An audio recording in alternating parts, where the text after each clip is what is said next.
So imagine your mom looks you dead in the eye and says you were a failed termination.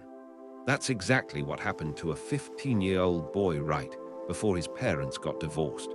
And here's the messed up part. He's siding with the dad who cheated. But once you hear how his mom treated him his whole life versus his siblings, honestly, you might not blame him. This story is wild, and it gets so much worse before it gets better. So the kid, let's call him Op, he's 15 years old, the oldest of three. And from the very beginning, he knew something was off. His family was messy, sure, but it wasn't until his brother and sister got older that he really saw the pattern. And honestly, it was like night and day. Like at school, he'd make this painting. Nothing amazing, he admits, just some crappy kid art. His mom wouldn't even look at it, wouldn't hang it up, wouldn't say, "Nice job," nothing. But his little sister, anything she makes, it's like God himself touched it. Gets displayed everywhere. Fridge, walls, probably framed somewhere. And his brother, same deal. Then there's the aunt, mom's sister. She barely talked to Op, never asked about his day, never showed interest. If he tried to tell her something, she just didn't care. But with his brother and sister, warmest person ever. So nice, so kind, so much fun, just not with him. And here's where it gets really specific. Sometimes his mom wouldn't even set a plate for him at the dinner table. He'd have to get his own. Imagine sitting down for dinner with your family and realizing there's no spot for you. And 1 year for the family Christmas card, she used a picture without him in it, like he wasn't even there. So yeah, his parents fought about this a lot. His dad would constantly ask her to try harder to include their oldest son, but nothing ever changed. Now on the other side, his dad and his dad's whole family, they were the opposite. They loved him, actually showed it. He says his dad is the best father ever, supportive, caring, nothing but love. But that contrast, it just made everything hurt more. Because for years, he watched his mom pour affection into his siblings while treating him like an afterthought. And he didn't know why. He just knew something was wrong. And then, a few days before his parents announced the divorce, everything exploded. He got into this huge fight with his mom over unrelated stuff. And during the argument, he finally asked the question that had been eating at him forever. "Why don't you love me?" And in a moment of anger, she answered. She said she didn't want him, that he was a failed termination, just like that. No filter, no regret in that moment, just the truth she'd been hiding for 15 years. His dad exploded on her, sent Op to bed, and Op just shut down. Cried in his bed that night, feeling pathetic, feeling like everything made sense now. He always knew he was a teen pregnancy, but he thought his parents pushed through that they still loved him, that they worked hard to take care of him. Turns out that wasn't the full story. And the worst part, terminations aren't even legal where they live. So whatever went wrong, whatever she tried to do, he's still not sure. But the damage was done, and something was definitely building toward a breaking point. So remember that fight, the one right before the divorce announcement. It wasn't even about the divorce, at least not directly. It was just everything finally boiling over. Op got into this huge argument with his mom. And his dad was kind of there too, but mostly just present, not really taking sides. The details of the fight, honestly, they're not even important. What matters is what Op asked in the middle of all that heat. He finally looked at his mom and said it. "Why don't you love me?" Just those 5 words. But you could feel the weight of 15 years behind them. All those ignored paintings, missing dinner plates, Christmas cards without his face. Every moment of being treated like an afterthought while his siblings got showered with affection. And his mom, in a moment of anger, not sadness, not regret, she answered. She said she didn't want him, that he was a failed termination. Let that sink in. A mother looking at her 15-year-old son, admitting out loud that she tried to end the pregnancy, and that she considered him a failure because it didn't work. His dad exploded, like completely lost it on her. And then he sent Op to bed. Just go to your room, like that would fix anything. Op says he basically shut down after that. He remembers being pathetic, just crying in his bed that night. And I gotta stop here. He's not pathetic. He's 15.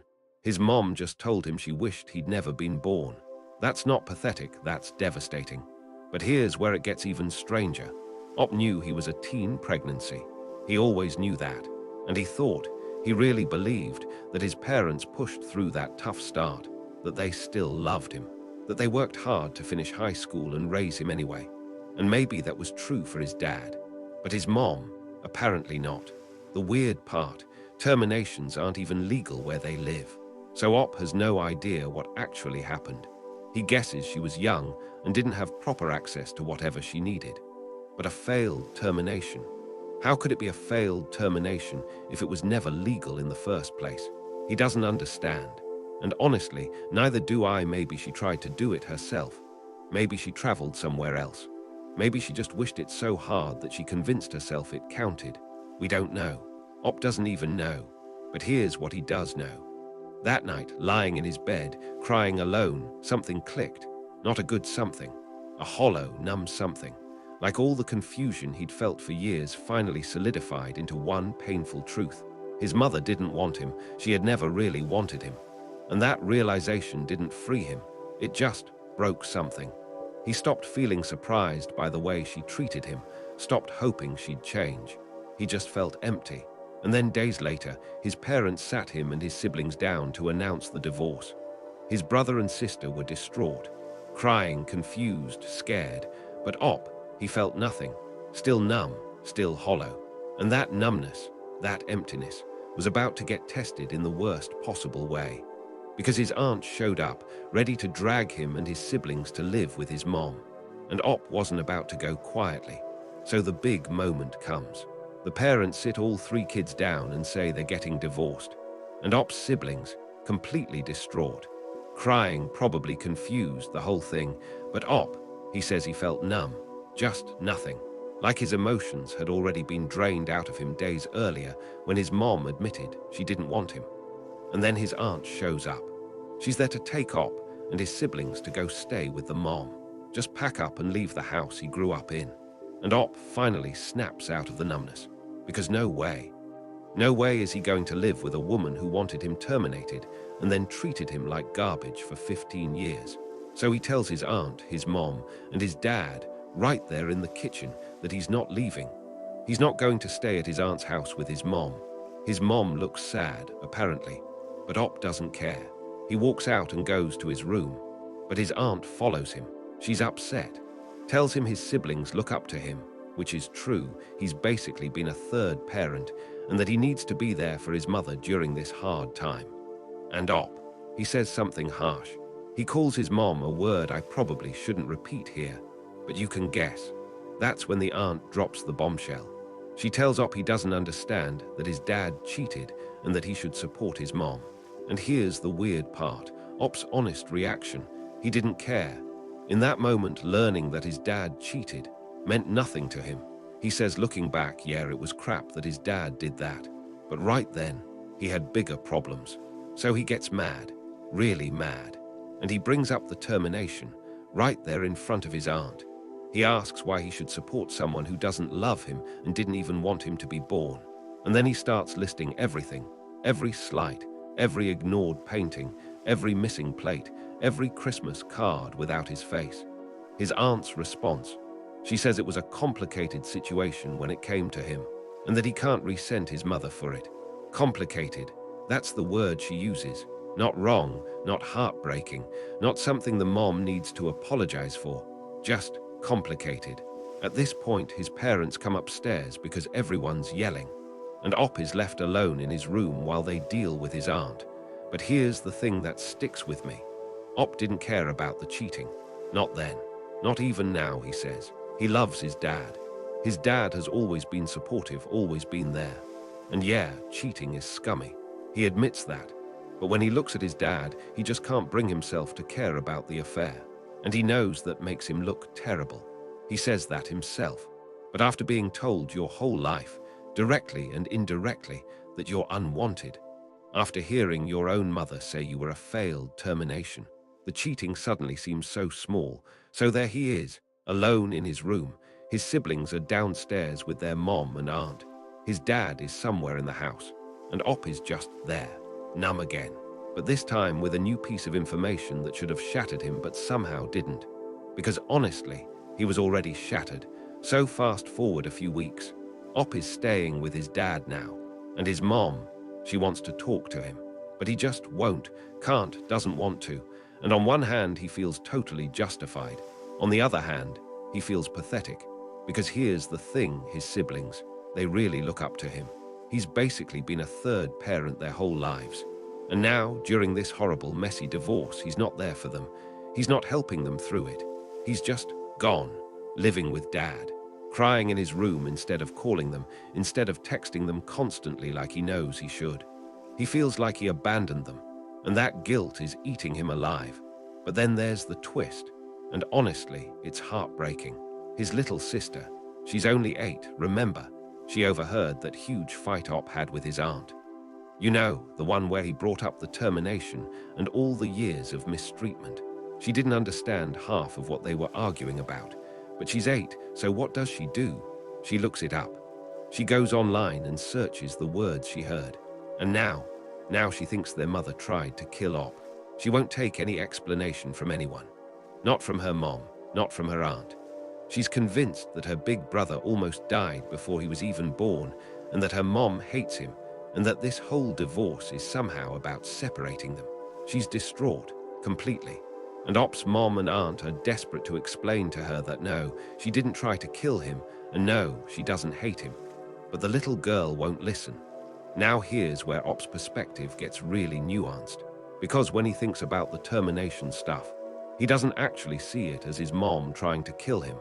He understands, intellectually at least, that she was a scared teenager, 16 or 17 years old, pregnant, probably panicking. He says he can't hate her for that part. That's not what breaks him. What breaks him is everything after. The 15 years of being treated differently, the paintings ignored, the missing dinner plates, the Christmas card without him, the coldness from his aunt, the way his mom could be warm and loving to his brother and sister, but never, ever to him. That's what he can't forgive, and he doesn't want to talk to her again.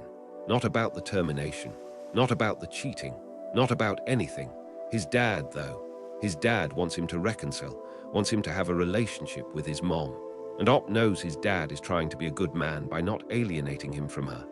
But here's the thing, his dad heard her say the same unforgivable thing. He was there.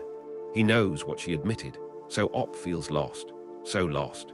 He says he feels right in this situation, but also like a total a-hole because his dad cheated and he's supporting him anyway. He calls his dad a scumbag for the affair, but then says his dad doesn't act like a scumbag. And he loves him, he really loves him. The contradictions are everywhere. He's justified, but he feels guilty. He's hurt, but he's numb. He's angry at his mom, but he doesn't even hate her for the worst part. And through all of this, his little sister thinks her mom tried to kill her big brother. An 8-year-old carrying that weight, it's just a lot for everyone. So Op finally builds up the courage to talk to his dad. Like, really talk. And the conversation, surprisingly honest. First, he asks about the affair, because he needs to know if this woman is going to move into their house someday. And his dad doesn't dodge it. He says the affair lasted 5 months. He was feeling drained by Op's mom, and he made a terrible decision. But here's the thing, he's the one who confessed. His mom didn't catch him. He felt so scummy, so disgusted with himself that he came clean. He said coming home to his kids after cheating on their mother made him feel like a terrible father. And then he makes a promise. He says he's not going to talk to that woman anymore. And he's not going to date or marry anyone new until all 3 kids are adults. Okay, so that's something. Then Op asks the harder question, the one he's been avoiding. What did his dad know about the termination attempt? And this part is wild. His dad says he didn't even know Op's mom was pregnant until 1 or 2 weeks before Op was born. Think about that. He found out basically at the finish line. But here's what his dad does know. Op's mom found out she was pregnant at 16 or 17. She told her sister, the aunt, and they panicked. The aunt tried to take her to get a termination, but Op's grandparents found out and stopped it. They wouldn't allow it. So the aunt tried again. A second attempt. Same thing, the grandparents found out. And this time, they sent the aunt away to live with relatives until after Op's mom gave birth. So wait. That means Op wasn't actually a failed termination. He was a prevented one. His mom tried twice, but her parents didn't let her go through with it. Does that change anything? Op says, not really. I mean, he acknowledges the distinction. But at the end of the day, his mom still didn't want him. She still tried to end the pregnancy. The fact that someone stopped her doesn't erase that intent. So, yeah, he's not suddenly okay with everything. On the brighter side, and there is a slightly brighter side, his grandparents are taking him and his siblings out on the weekend to do fun stuff. Get their minds off the chaos. He's looking forward to seeing his brother and sister without all the pressure.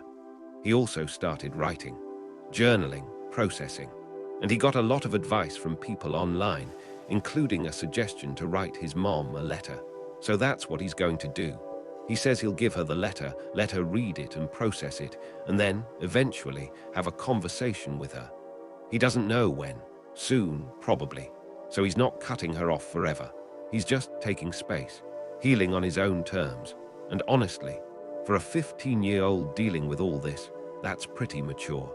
Okay, after all that heavy stuff, let's end on a story that's honestly just satisfying. This one's from malicious compliance. So there's this accounting department at a small business. The boss, Gary, was great.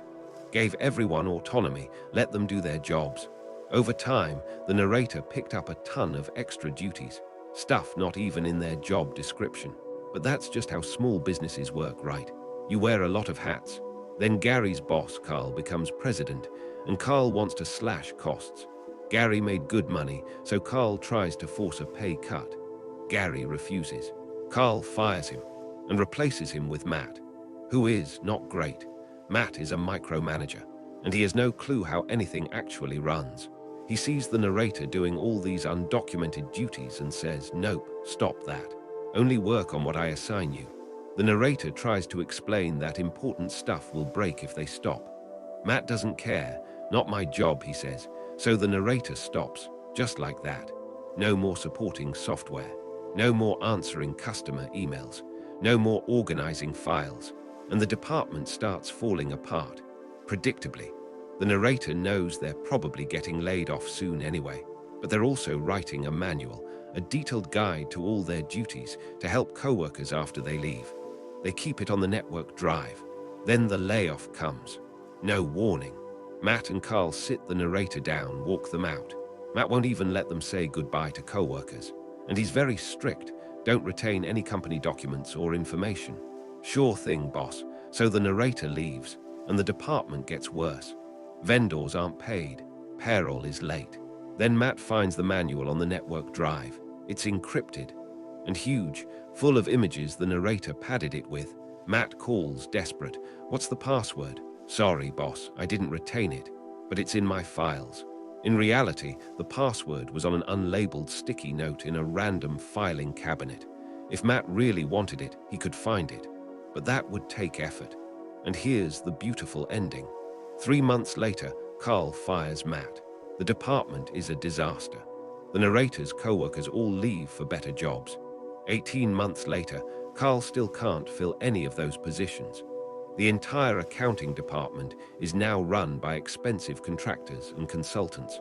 And rumor has it, the board is looking for a new president. So yeah, crappy management tries to cut costs, ends up costing a fortune. And the person who actually knew how everything worked, long gone, with the password to their own manual still stuck to a filing cabinet somewhere. That's just chef's kiss. Hey, thanks so much for sticking around to the end. If you made it this far, you probably love these kinds of stories as much as I do. So hey, smash that like button if you want more, and subscribe so you don't miss the next one. I've got a couple more wild videos linked right here if you're ready, or save them for later. Either way, take care of yourself. Seriously.